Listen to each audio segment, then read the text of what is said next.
Cari telespettatori, ben ritrovati. Quest'oggi la puntata odierna, ma ce ne saranno anche altre, la dedicheremo alla salute, alla nostra salute, un aspetto molto importante in collaborazione con lo IOV del Veneto.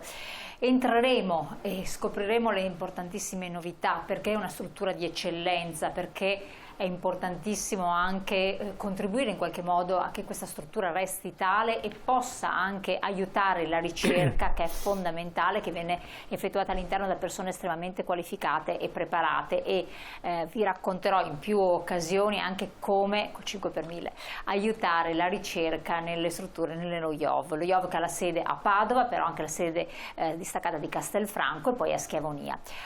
Questa prima puntata, noi in realtà abbiamo dedicato diversi appuntamenti ad entrare nella struttura dello IOV e soprattutto a parlare con i professionisti molto bravi e preparati. Questa volta però diciamo che incominciamo un nuovo ciclo e lo facciamo parlando del tumore al seno, una patologia purtroppo estremamente frequente, coinvolge veramente molte donne, a volte ancora purtroppo trascurata nella parte di prevenzione, nonostante si continua a ripetere che è fondamentale la prevenzione, ma parleremo anche di terapie innovative, di percorsi farmacologici innovativi, di diagnostica specialistica e di interventistica all'avanguardia. Lo facciamo con i nostri due esperti qui presenti. Qui ringraziamo di essere qui con noi la professoressa Valentina Guarnieri, direttore dell'unità operativa complessa Oncologia 2 dello IOV. Grazie di essere qui con noi, dottoressa. Buongiorno. Ricordiamo che lei è anche direttore, sempre unità operativa di Oncologia 2 dell'Istituto Oncologico Veneto, e direttore della scuola di specializzazione di oncologia medica,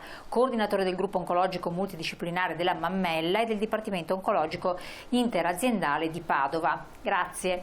Grazie anche a lei, professor Alberto Marchet, direttore dell'unità operativa complessa Chirurgia Senologica 1. Perché sappiamo che la sala operatoria è sempre un momento estremamente delicato, quindi il fatto che lei possa dedicarci del tempo come la professoressa è molto importante. Volentieri, volentieri. Allora, prima entreremo a spiegare ai nostri telespettatori un po' in generale quali sono le tipologie del tumore, insomma una cosa molto anche più possibile chiara. Voi potete come sempre partecipare con i vostri messaggi e poi vedremo i nuovi percorsi che sono stati adottati, che via via si ampliano anche nello IOV.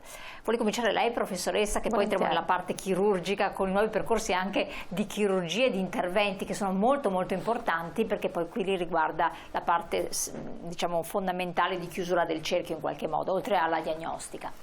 Allora, tumore al seno.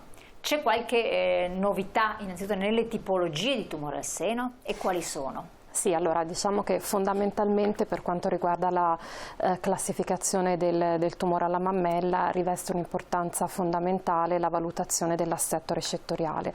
La valutazione dell'assetto recettoriale permette di identificare dei sottotipi che hanno un comportamento biologico diverso, ma hanno anche delle opportunità terapeutiche dedicate, quindi è molto importante questo tipo di valutazione perché proprio ci permette di scegliere il percorso terapeutico più appropriato per le nostre pazienti. Fondamentalmente noi riconosciamo i sottotipi a espressione dei recettori ormonali, che sono dei tipi di tumore che tendono ad avere una, possiamo dire, un po' minore aggressività biologica e che beneficiano in maniera importante della terapia antiormonale. Poi abbiamo i tumori HER2 positivi, che così si definiscono perché esprimono un particolare recettore che un tempo era un fattore negativo, ma che oggi è diventato importantissimo perché in realtà individua in maniera molto precisa pazienti che possono beneficiare di terapia a bersaglio molecolare, quindi di terapie specifiche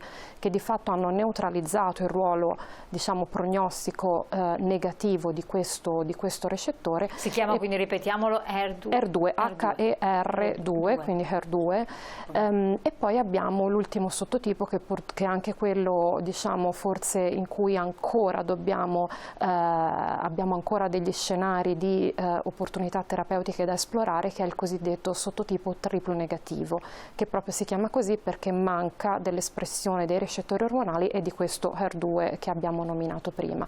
Che è quello più pericoloso? Possiamo dire assolutamente oggi di sì, perché sicuramente ha un'aggressività biologica maggiore rispetto agli altri sottotipi, quindi tende a dare più spesso e anche più rapidamente delle recidive, e perché fondamentalmente fino a qualche tempo fa mancava di farmaci mirati.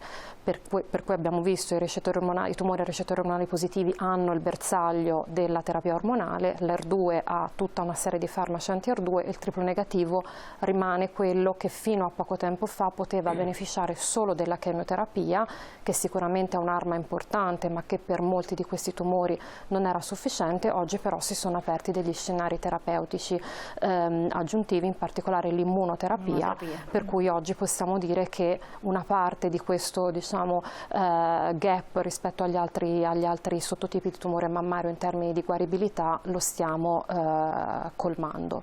Questo tumore triplo negativo era definito anche quello metastatico e colpisce, i dati circa quelli che abbiamo, cioè 50.000 donne in Italia, e quindi un numero anche rilevante. L'immunoterapia è una speranza per tante pazienti in proporzione, oppure ancora siamo in fase sperimentale, sempre relativamente alla vostra struttura, sì, allo IOV? Allora, per quanto riguarda, ovviamente tutti i tumori possono metastatizzare, quindi è vero che il tumore triplo negativo può dare metastasi con più facilità, però rimane ancora una componente minoritaria rispetto al fatto il totale dei pazienti metastatici, perché comunque il triplo negativo rappresenta più o meno il 15% di tutti i tumori mammari.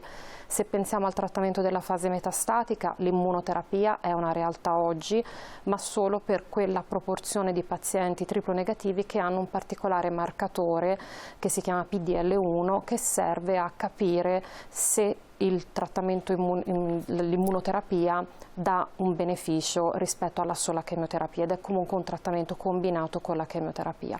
L'immunoterapia però oggi sta diventando una realtà anche nel setting precoce come trattamento neoadiuvante, quindi di quei pazienti che non hanno ancora le metastasi ma hanno un tumore considerato abbastanza grande o comunque con delle caratteristiche di aggressività da rendere necessario un trattamento di terapia medica prima della chirurgia, ma quindi non ancora con le metastasi, e in questo caso il trattamento, in realtà il beneficio dell'immunoterapia non dipende dall'espressione del PDL1. Quindi nel setting precoce l'immunoterapia la possiamo utilizzare in tutti i casi, per esempio a linfonodi positivi, come trattamento neoadiuvante in combinazione con la chemioterapia, in metastatico solo in quella proporzione che è circa il 40% con la positività di quel recettore. In termini molto semplici, so che è difficile, però per farci capire da tutti, l'immunoterapia se ne parla tanto, però che tipo di terapia è, che tipo di approccio dà e quali sono anche le eventuali controindicazioni? Ormai le controindicazioni tra virgolette della salvavita, che è la chemioterapia, sono anche abbastanza note, anche se credo che si sia modificato, la composizione sia sempre più mirata, se non erro.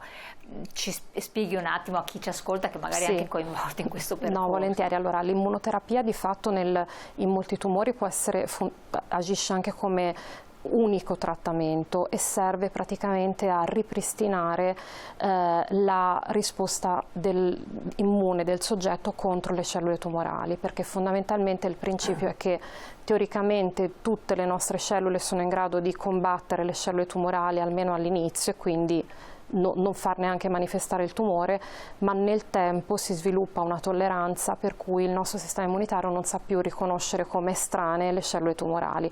L'immunoterapia fondamentalmente rimuove questi meccanismi di non più riconoscimento del tumore, quindi fa sì che il sistema immunitario del paziente aggredisca le cellule tumorali. Nel tumore della mammella questa strategia funziona in combinazione con la chemioterapia, perché la chemioterapia ha anche un ruolo di facilitare questo riconoscimento delle cellule tumorali che si disgregano e muoiono in conseguenza dei meccanismi di citotossicità indotta dalla chemioterapia, e quindi rendono più facile che il sistema immunitario riconosca le cellule tumorali come di fatto riconoscono un'infezione, come riconoscono un agente estraneo, e quindi di fatto l'immunoterapia potenzia l'effetto della chemioterapia. Certo a prezzo di qualche effetto collaterale in più. In questo caso è molto importante la selezione dei pazienti, perché ovviamente essendo un meccanismo di iperstimolazione del sistema immunitario, è chiaro che quelle condizioni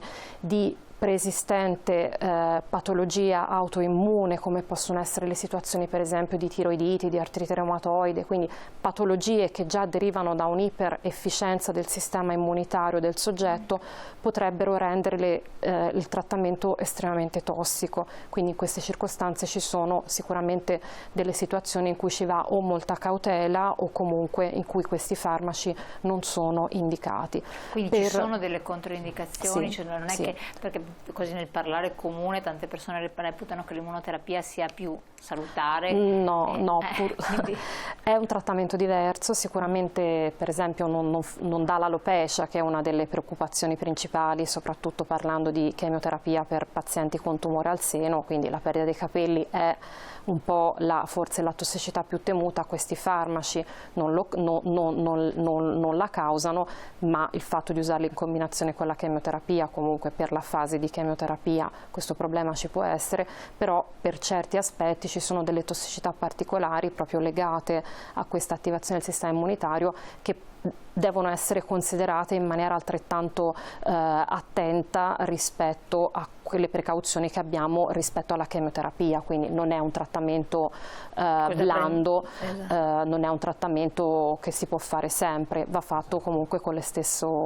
attenzione con cui si somministra la chemioterapia. E poi è un trattamento comunque ancora molto selezionato, capito? Cioè non è indirizzato a tutti i pazienti, è indirizzato a gruppi, infatti questo è molto importante, perché è indirizzato a gruppi particolari di pazienti, per cui è importante selezionare in maniera corretta i trattamenti, così come è importante selezionare i percorsi a cui una paziente va incontro dal momento della diagnosi fino al momento del trattamento e terapie. Per questo allo IOV, per esempio, come in molti centri per l'amor di Dio, però allo IOV in particolare è molto attivo e molto, diciamo, utilizzato, sono molto utilizzati gruppi multidisciplinari che seguono specificatamente un determinato tipo di patologia e che riescono a identificare fin dall'inizio tutto il percorso a cui una donna che ha una diagnosi di questo genere è destinata a essere sottoposta. Quindi in questo senso è importante che venga inserita all'interno di la diagnosi e poi i trattamenti vengano inseriti all'interno di centri che riescano effettivamente a diversificare i trattamenti in rapporto a quelle che sono le soggettività, no, della patologia, e quindi a personalizzare il più possibile il trattamento stesso, e questo lo si può fare soltanto se ci sono molte possibilità terapeutiche. Oggigiorno per fortuna la mammella è uno dei tumori per i quali c'è una diversificazione di trattamenti veramente molto molto importante, quindi ecco, è una grande speranza questa, cioè quella di creare dei percorsi che siano differenti, proprio perché ogni tipo di tumore ha una sua peculiarità e non è più come una volta in cui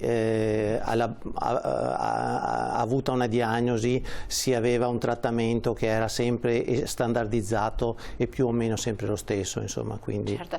Andiamo in pubblicità, però prima volevo chiedere a entrambi, lei dottore, c'è stato in questi ultimi anni, ultimi proprio veramente, perché parliamo di blocchi di 5 anni, 6, 10, un passo netto in avanti nelle procedure, dopo ne spiegheremo, anche chirurgiche, sì, di approccio allo IOV, e lo stesso chiedo a lei se c'è stato un netto, quindi da là e in qua è cambiato tutto. Sì, è cambiato, la chirurgia del tumore alla mammella è cambiato tutto. Da quando? Sia per quanto riguarda la componente, tra virgolette, demolitiva, cioè la parte strettamente di asportazione del tumore, che può essere un intervento conservativo piuttosto che un intervento demolitivo, e così come la parte ricostruttiva. Da quando? Cioè, quant'è il range che lei ha riscontrato così? Insomma, è cambiato radicalmente a partire da 10 anni a questa parte, mentre per quanto riguarda la parte ricostruttiva, soprattutto per la ricostruzione immediata, gli ultimi 4-5 anni c'è stato un notevole questo sviluppo. Anche per spiegare, perché magari chi ha avuto interventi in anni precedenti capisca. Esatto. Quindi, per lei, professoressa? Per quanto riguarda i trattamenti sistemici, soprattutto per le pazienti a alto rischio, il cambiamento radicale sta avvenendo adesso dagli ultimi 2-3 anni abbiamo avuto proprio l'introduzione nella pratica clinica di nuovi farmaci. Quindi è recentissimo, parliamo di cose molto recenti. Assolutamente sì. Allora, questo era importante per capire, perché a noi in realtà hanno scritto tante persone che sono state curate, che hanno avuto vari esiti, eccetera, anni addietro, 5, che poi non sono tantissimi, perché il Covid ha segnato una parentesi rilevante, però 6 anni fa, 7 anni fa, 5 anni fa, adesso chiedono: è cambiato qualcosa? E quindi è importante saperlo. Sì. Quasi tutto per noi. Quasi tutto. Allora, parleremo appunto di che cosa è cambiato, quindi i nuovi percorsi, le novità che ci sono, dopo la pubblicità, tra poco.